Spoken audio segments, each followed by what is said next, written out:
Hey, what is going on, guys? My name is Awesome Alteria, and we are in the finals of the 493 Draft League. Woo, this does not happen often, so I'm very excited to be here with y'all, bringing y'all this video. It's going to be a uh, great series of battles right here that y'all are about to see.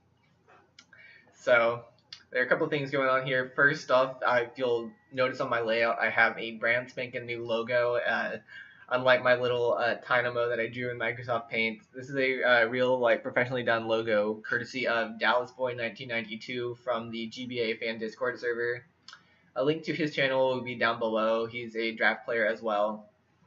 So he charged a very fair price, in my opinion, for this logo. So I was more than willing to pay that. So shout out to him. But yeah, this is the finals, baby. We are taking on the Bronx Bagons, coached by Sheetrock, who had a very, very interesting run in the 493 season, to say the least. So he barely scraped into the playoffs at I believe a 4-4 record. But once he got there, he just took off and ran, causing two big upsets in the first two rounds.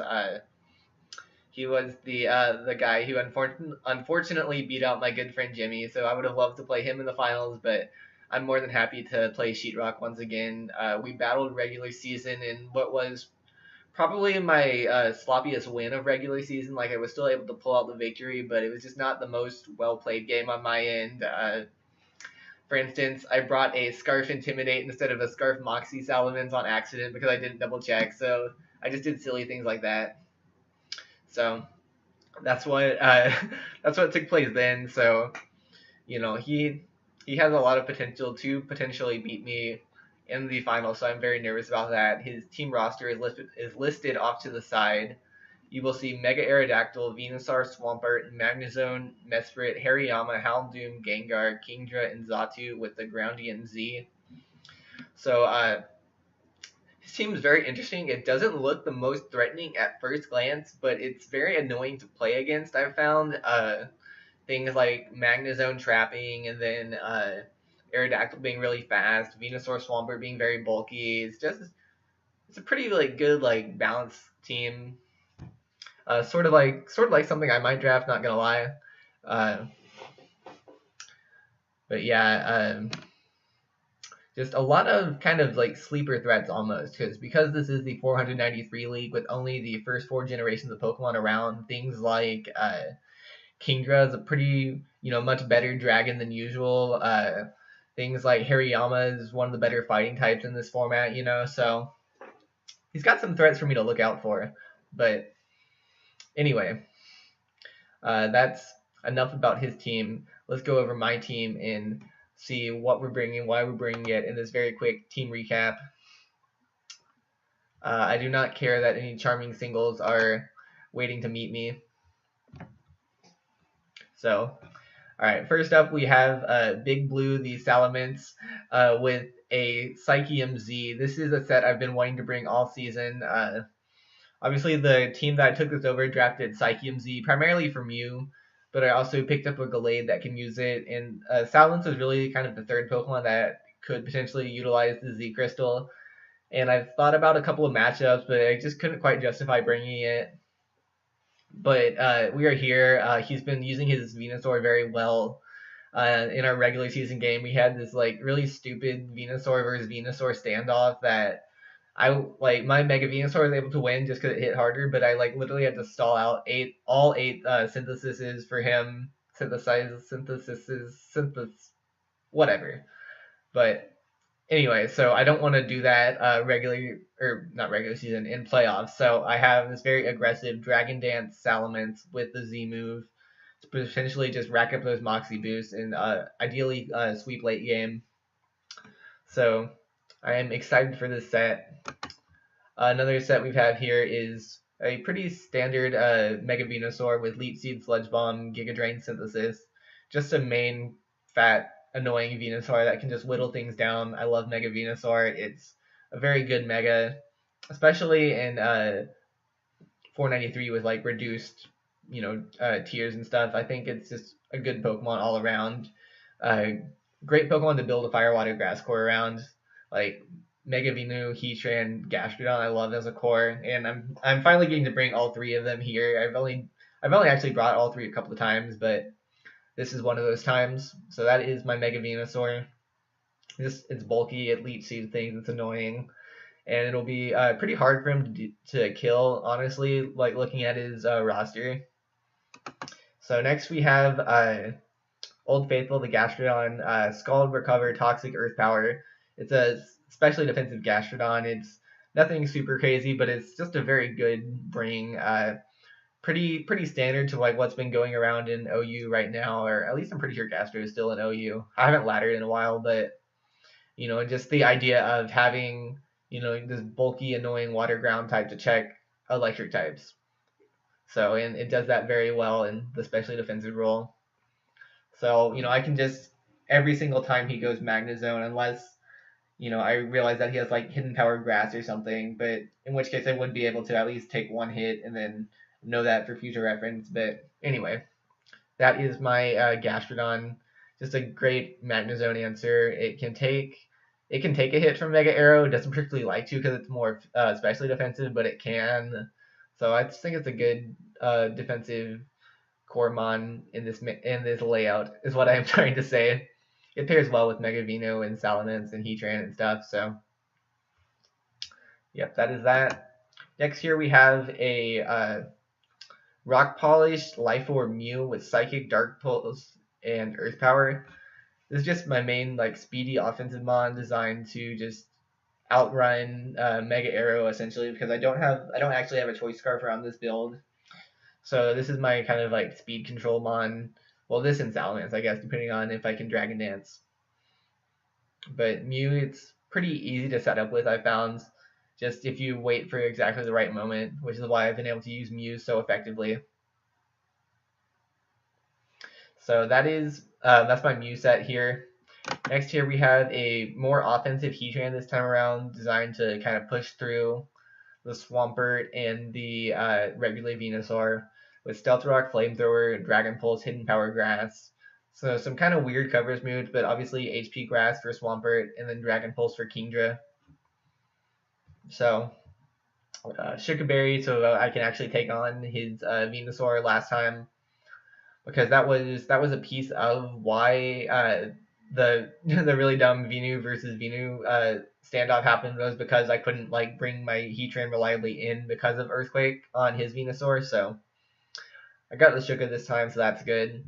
And finally here we have a support Mega Gallade with Reflect, Light Screen, Drain Punch, and Will-O-Wisp. It's a bit of an odd bring, which I haven't really brought like utility Gallade before. I mean, I haven't brought Gallade a whole lot, period, but is regular Gallade the best Pokemon ever? No. But it's okay. It has some merit in this battle, I think. Just being able to open the door for Mew or Salamence or something. So, I'm going to try to set some screens, maybe burn something. So that's my Gallade set. And with that will round out the team. So we will go ahead and jump right in to this battle. It's been a crazy evening trying to record this because it's you can't hear it now, but it was like storming earlier, so like I literally had like a power outage that like DC'd my internet, and yeah. So, but with that, we'll go ahead and jump into this first battle. As you can see, Sheetrock has brought Mega Arrow, Gengar, Swampert, Hariyama, Magnezone, and Venusaur. Pretty intimidating roster of Pokemon right there. I don't see the Kingdra or the Mesprit, which is kind of nice because those two were a little bit annoying in our regular season game. So with that, I am going to go ahead and let me make sure it's set to slow, music off. So let's go ahead and jump into this battle and see what goes down here. So I am going to lead with my Venusaur while he leads Swampert. I would assume to get up rocks, but I have the favorable matchup right here. So I'm just going to Giga Drain. It's not going to do anything as he goes into his Venusaur, but that is okay, because now I have my Mega off, so I can switch into like a Fire or Ice coverage move if needed. So with that, we're just going to do a little bit of damage back and forth. My Sludge Bomb didn't do much. Its Earthquake isn't doing much, so this is kind of cueing me in that this might be a more like specially defensive Venusaur set with not a whole lot of offensive investment. So here I'm just going to go ahead and start setting screens with my Gallade. Well, here he will Waterfall and not do very much damage at all with Swampert. The Salamence will come in. It's not going to take any damage here, but he will go out into his Magnezone. Well, here I will Dragon Dance, but I am not going to stay in right now just because possibly an HP Ice, but also I had, because I have the Z move, I don't have Earthquake on this set, so I wasn't really able to do a whole lot of damage to Magnezone at just +1. So I wanted to switch that out, not play too recklessly, because that is how I've lost games before, is just trying to go set up too early. But I will try to bring Salamence back in, but in front of Mega Arrow, that's not going to happen. So here he will go for a Stone Edge, which does a decent chip behind screens. So my Reflect is still up, and here he will go for Aerial Ace, and that does a lot of damage. I had a bit of a blonde moment here, forgetting that Mega Arrow even got Aerial Ace, which is pretty stupid considering it's like a flying type, but you know, just because it doesn't have the best like move pool, like it doesn't have like Brave Bird or anything, you know, a lot of times you don't even see Flying Stab on Mega Arrow, so I just completely forgot about that. So, but now I remember, of course, that Tough Claw's Aerial Ace is a thing, so that can still do a pretty good chunk even to a Fizz Stab Venusaur. So with that, I will go back out into my Gallade and set screens here in front of Hariyama. My Light Clay will get knocked off, which is a little bit annoying, but it's, you know, it's not the end of the world. It's not the most important item on my team. Well, here I will go into my Mew as he tried to make a read, which unfortunately will not work out as he brings Venusaur in on Mew, so that has to get out.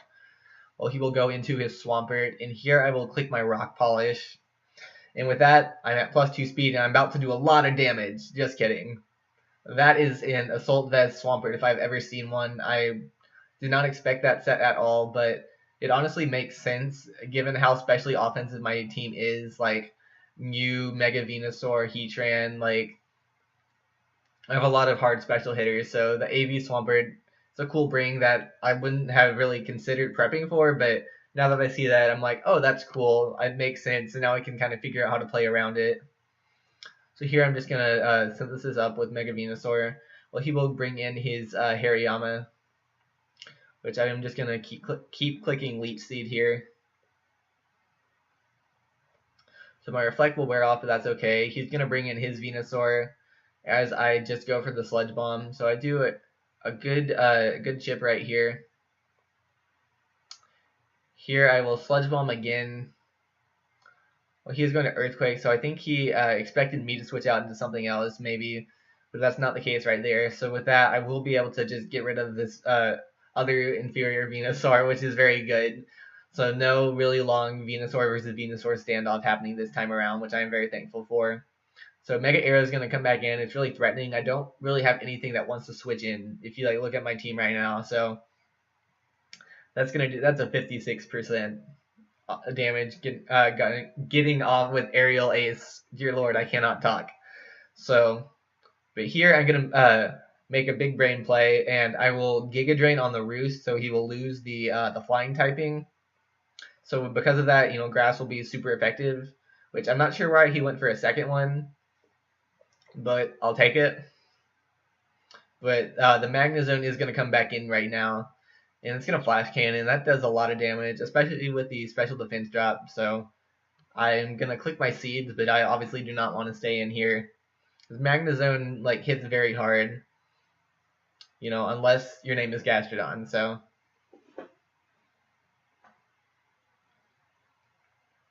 with Gastrodon right here, that will force out the Magnezone, obviously not wanting to take a ground move.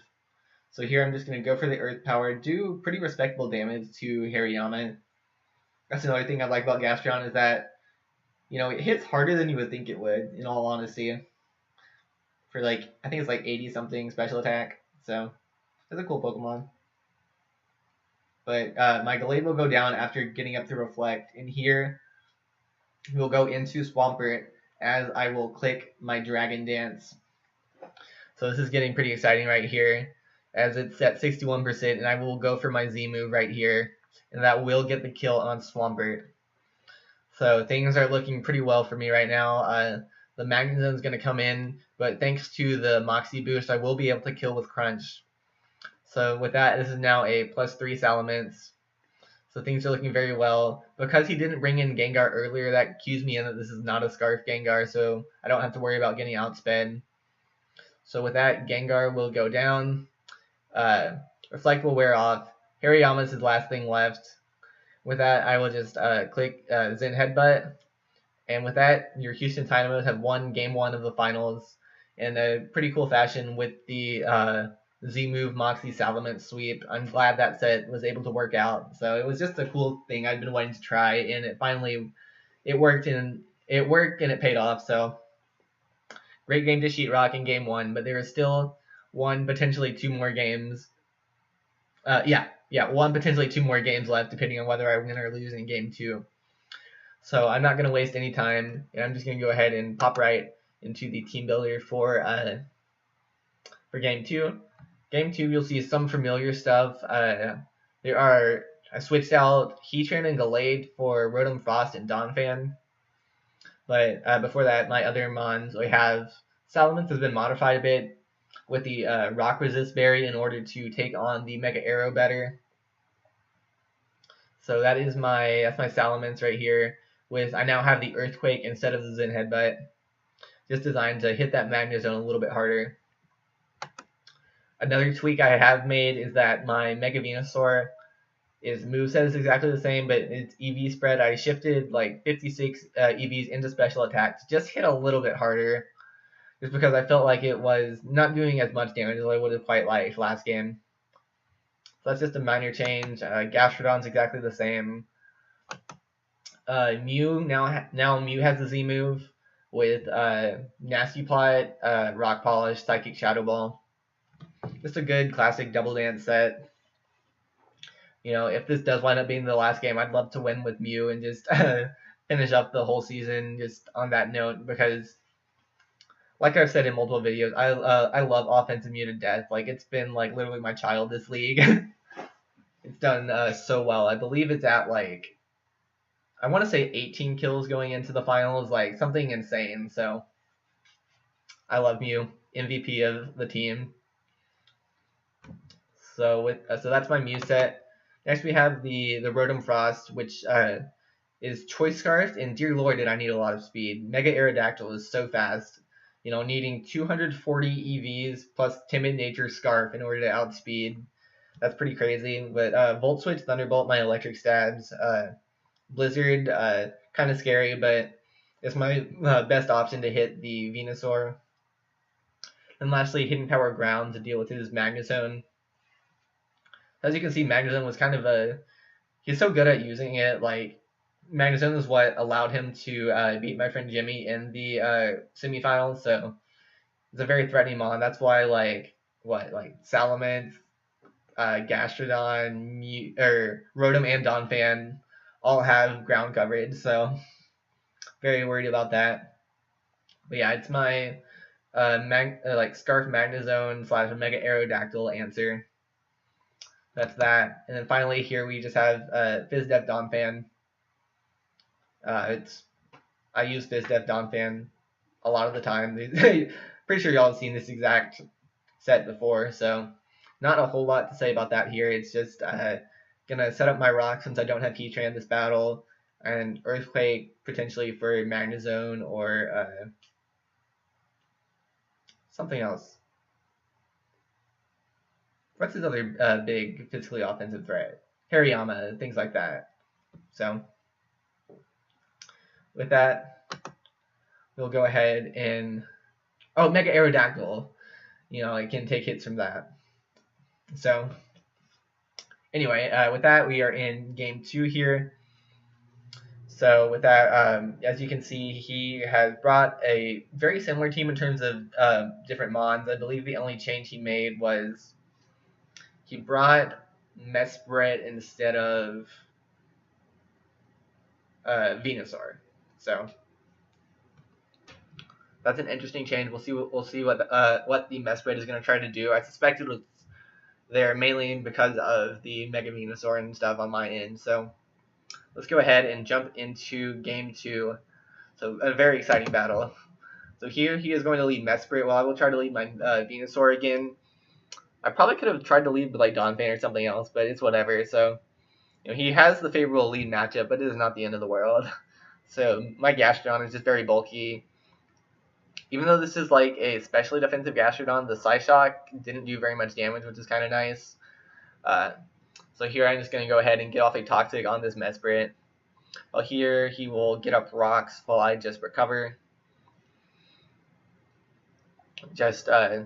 Here I'll just try to wear just this team down. That's why I love things like Mega Venusaur and Gastrodon. It's just such good like bulky offense / balance style like walls that you can just have to just chip stuff down with the Leech Seed and the Toxic and reliably recover.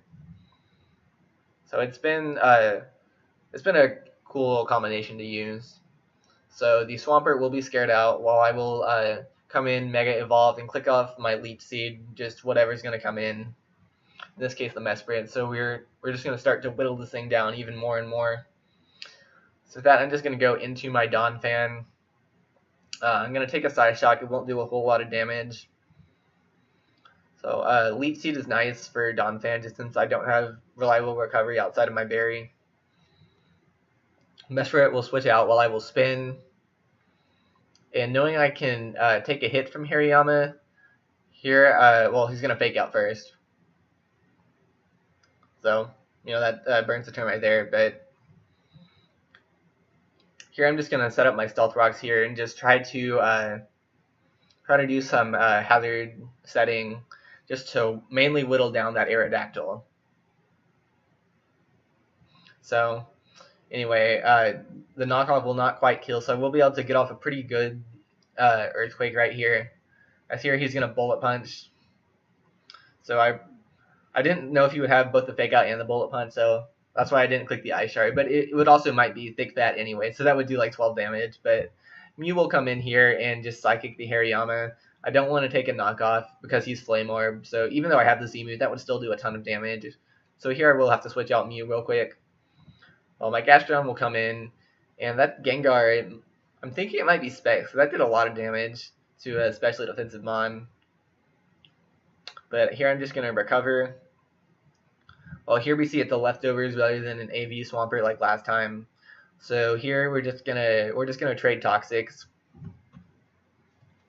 A kind of funny like thing I've been noticing as we were doing this battle is that we had very similar like team builds. In all honesty, we both had a Venusaur and then a 4x Grass Weak Mon in terms of Swampert and Gastrodon. We have some scary like hard hitting like flying types with Salamence and Mega Aerodactyl.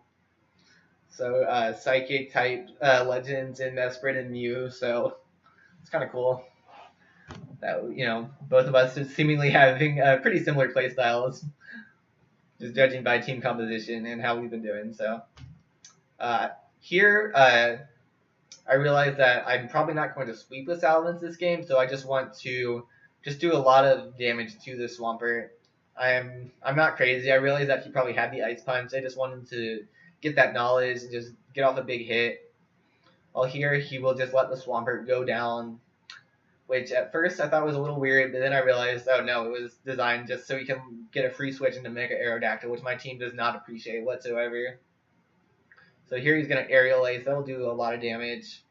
Well, I will just Giga Drain. And I will, as you can see, the more offensive investment this time around is, I'm glad I did that, because I think that did more than he might have been expecting. So I will be able to Giga Drain the Mesprit. But this battle is still not over yet. Magnezone is still a pretty big threat. Here he goes for the Flash Cannon. No stat drop, which is nice. So here I am just going to make a middle ground play and click Scald. So even though Earth Power might have actually been able to kill the Gengar, I didn't want him like predicting the ground move and going straight into Arrow for free. Because, like I said, I do not have very many Aerodactyl switch-ins, so I don't know. I think I want to try drafting Mega Aerodactyl sometime after this, because I've never thought much about it, but Sheetrock's just been using it pretty well. So with that, anyway, we will kind of one for one right there as Gengar and Gastrodon go down. Here things are looking very good for him, and until he finds out that this is a Scarf Rotom Frost. If that was not Scarf, he probably potentially could have like won this game right there in terms of Wing Attack the Venusaur, Stone Edge the Rotom, and then Crunch the Mew. But fortunately, I did bring the Scarf. Here, I actually tried to be cheeky and get the final kill with Mew, but this turns out to be a Scarf Magnezone, so that won't happen. That's okay because he's locked into Thunderbolt, and I have my faster Scarfer. So with that, even though my beloved Mew could not quite get the last kill, Rotom Frost is going to come in clutch at the very end of the game with those 2 big kills on Mega Arrow and Magnezone, finishing things off with the Hidden Power Ground.